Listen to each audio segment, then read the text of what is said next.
what's up mga kabisik? Ayan, magandang araw sa inyong lahat mga idol.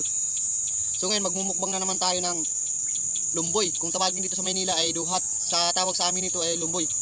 So nagmukbang na si Idol Boy Tapang nito. So susubukan din natin kung masarap din ba talaga ito. Ayan, kaway-kaway sa mga nakakaalam nito, yung lumboy o kaya duhat. So siyempre hindi natin maubos to dahil sa sobrang dami. Maliit lang yung budiga ng aking tiyan. So siyempre meron tayo ditong asin. Lalagyan natin ng asin. Ayan o. Yan para masarap. Yan.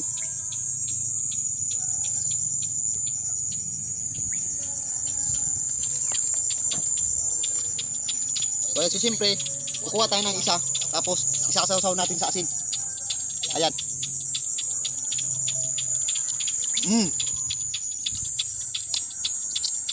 At siyempre yung buto niya, itapon natin to.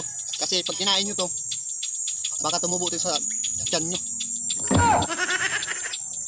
Ayan.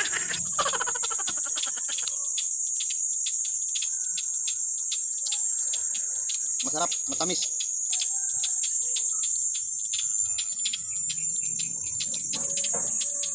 Yung puno nito galing sa tae. Tumubo, tapos nagbunga. Dito kinain namin ni Boy Tapang.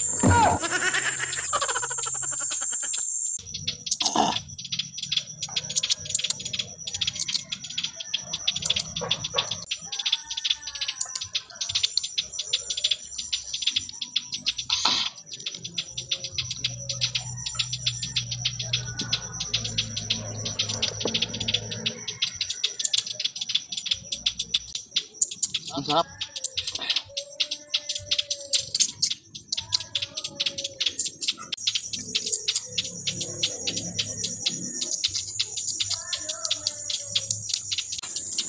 Ang sarap mga idol.